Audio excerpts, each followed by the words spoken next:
ошону шартка жарат. Фируза Алимова 32 жашта. Ал Араван районунун Чегабат айыл аймагынан бүгүнкү фестивалга катышууга келген. Көп жылдан бери кол өнөрчүлүк менен алектенген Фируза айым өзү жасаган шуру жасалгаларды жана тиккен кийимдерин көргөзмөгө койду. 10 жылдан бери кол өнөрчүлүктү аркалаган чебер соц тармактар аркылуу өзүнүн жумуштарын жайылтып киреше табат.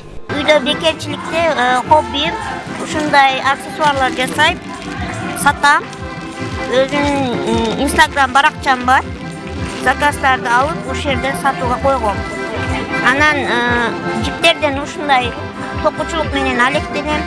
Ал эми Асель Султанбекова Өзгөн районунун Куршап айылынан келген. Ал бүгүнкү көргөзмөгө тарткан сүрөттөрү менен катышууда. Эки колу туаса иштебегенине байланыштуу сүрөттөрдү буту менен тартат. Апасынын айтымында мектепте жазгандан тарта үй жумуштарына чейин буту менен тың жана таза жасайт. Көбүнчө мол көлдөрдү, жайлуулорду тартамын.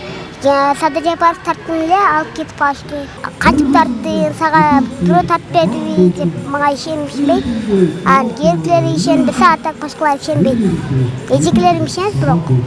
Асель сыяктуу алыскы райондордон фестивалга катышууга келген жаштар көп. Алардын ар биринин алдыга койгон чоң максаттары бар. Ар түрдүү багытта өздөрүнүн жумуштарын көргөзмөгө алып келип, эл алдына коюшту.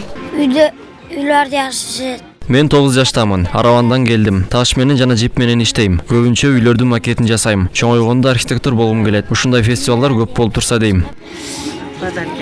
Подарки. Чокодон жасалган адамдын айкелдери, булардын айкелдери. Андан кийин жыгачтардан резбалар жасайбыз. Тутка кылып жасасак болот, мындай дизайндечи. Андан кийин тияка отасак таштар көрсөк болот. Андан кийин таштардан адамдын беттерин жасап, өзүбүздүн өнөрчүлүгүбүздү болушунча арттырганга аракет кылып атабыз. Көрүп турганыңыздай эле таяк менен басам, мен бүтүм немен болгону, сабый болгону менен колум күчтүүрөөк. Ошого өзүмдү ушу кол аркан тартуу же болбосо кол күрөштө өзүмдү неме кылганы келдим. Текстирген. Ош облусундагы 7 райондун мүмкүнчүлүгү чектелүү жарандарынын башын бириктирген, бирге көтөргөн жүк жеңил болот аталышындагы фестиваль алгачкы ирет уюштурулуп, ага 100гө жакын таланттуу, өнөрлүү жарандар катышты. Эми аталган фестиваль башка облустарда да өткөрүлөт. Буларга ийилип тазим кылсак болот. Себеби мына 4-3өсү түгөл жарандарыбыз иштей албай, башка кыла албай, бомж болуп кетип атат, башка кылып атат, өздөрүнүн өмүрлөрүн кыйып коюп атат. Мисалы, көпчүлүк учурда эмне десе жашоодон кыйналдым деп.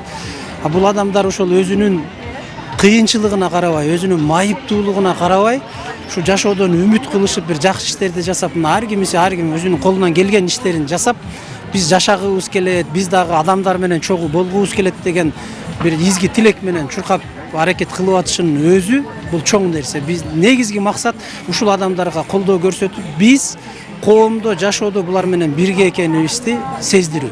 Фестивалдын соңунда кол күрөшү, тогуз коргоо, таяк тартмай жана башка спорттун түрлөрү боюнча күч сынашып, жеңүүчүлөр сыйланды. Жалпы Ош облусу боюнча 17 миңден ашуун мүмкүнчүлүгү чектелүү жарандар жашайт. Алардын 6 миңден ашууну балдар. Нуржамал Алымкулова, Уран Адышев, ЛТР, Ош шаары.